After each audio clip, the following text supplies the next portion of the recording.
사랑하는 성도 여러분, 오늘 이 시간 잠시 우리의 분주한 일상을 내려놓고 우리 믿음의 본질에 대해 깊이 생각해보는 은혜로운 여정을 함께 떠나고자 합니다. 이 말씀을 통해 주님께서 주시는 깊은 깨달음과 평안을 얻기 원하신다면 구독과 좋아요를 통해 이 귀한 영적 나눔에 동참해 주십시오. 여러분의 작은 관심이 더 많은 영혼에게 진리의 빛을 전하는 소중한 통로가 될 것입니다. 주님의 이름으로 여러분 모두를 축복합니다. 몇 년 전 미국의 저명한 신학자 데이비드 웰스 박사가 한 권의 책을 출간했습니다. 그 책은 당시 복음주의 신학계에 마치 조용한 연못에 던져진 큰 돌처럼 엄청난 파장을 일으켰습니다. 책의 제목은 진리가 설 자리는 없다였습니다. 그리고 그 부제는 더욱 의미심장했죠. 복음주의 신학에 도대체 무슨 일이 일어났는가? 웰스 박사는 이 책을 통해 오늘날 교회의 삶 속에서 고백적 신앙, 즉 하나님이 어떤 분이신지를 진지하게 탐구하고 고백하는 신학이 점점 사라져가는 현실에 대한 깊은 우려를 표명했습니다. 그는 이렇게 말했습니다. 오늘날 교회의 삶에서 신학이 사라지고 심지어 일부 교회 지도자들에 의해 그 사라짐이 조장되고 있다는 사실은 외면하기 어렵습니다. 예를 들어 오늘날 만연한 공허하고 내용 없는 예배 속에서 또 신앙의 중심이 창조주 하나님으로부터 나 자신으로 옮겨가고 그에 따라 심리학에 물든 설교가 유행하는 현상 속에서 우리는 이를 똑똑히 목격할 수 있습니다.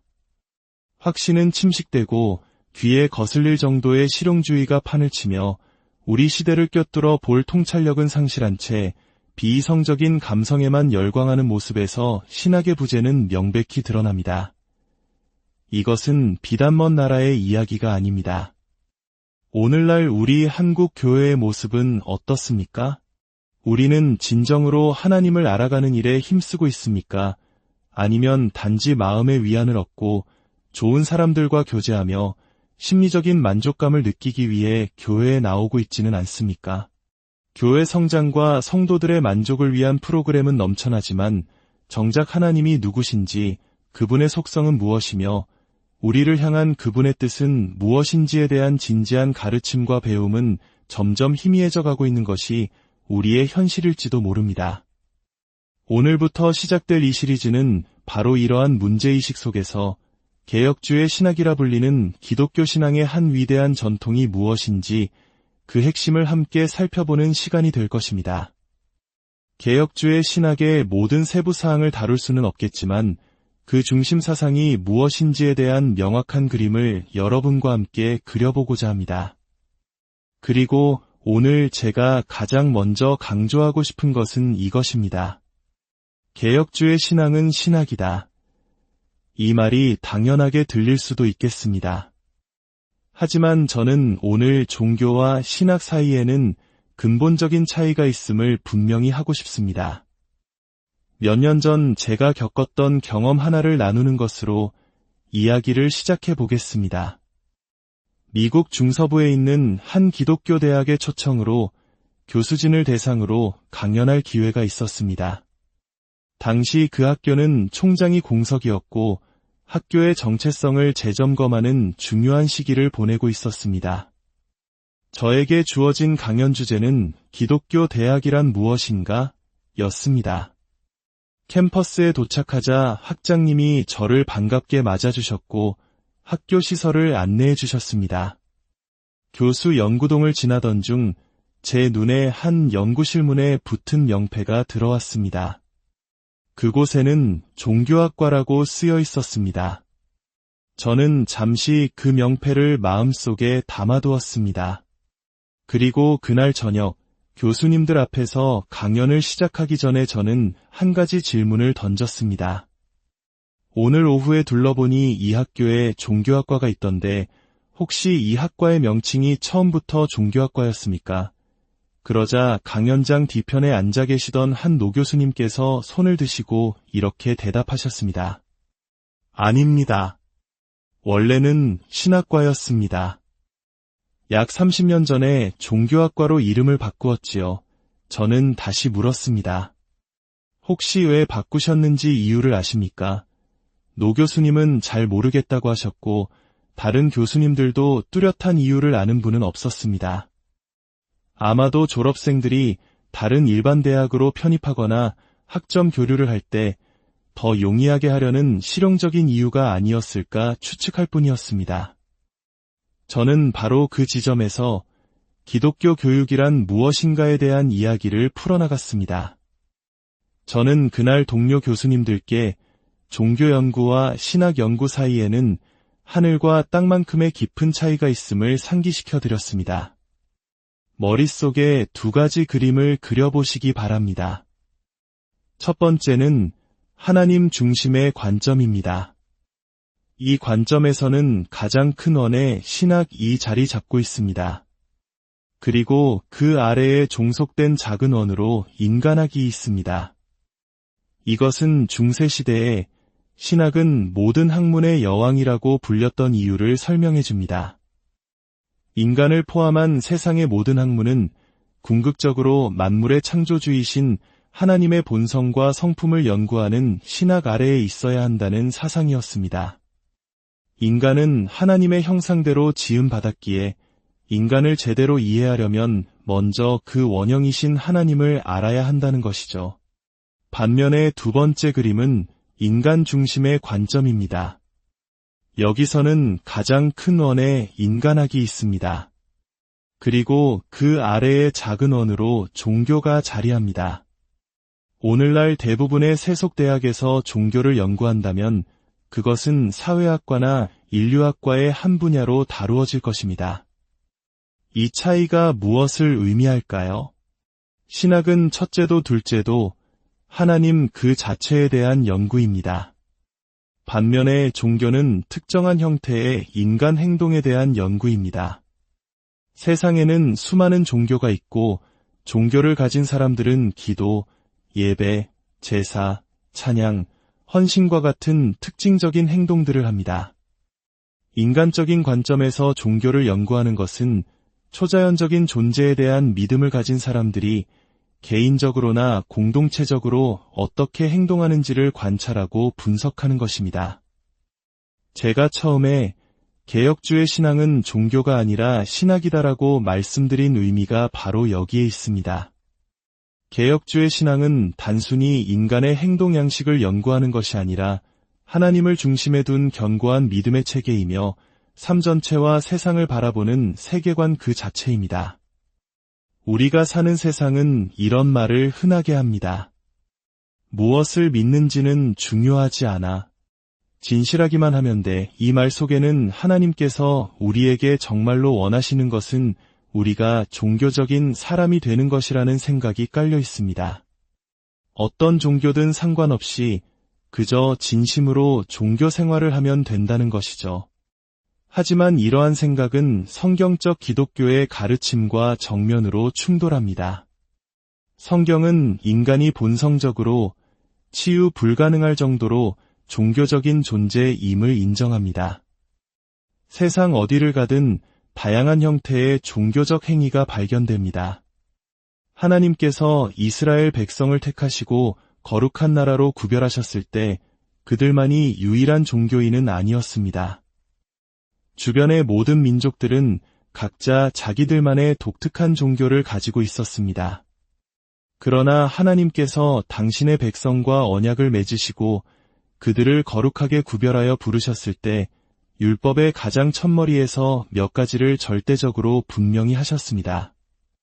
첫째, 너는 나 외에는 다른 신들을 내게 두지 말라. 둘째, 너를 위하여 새긴 우상을 만들지 말라. 시내산에서 맺어진 구약 언약의 바로 그 시작점에는 다른 모든 종교들과는 구별되는 오직 하나님 자신의 성품에만 집중하고 중심을 두는 믿음에 대한 강조가 있었습니다.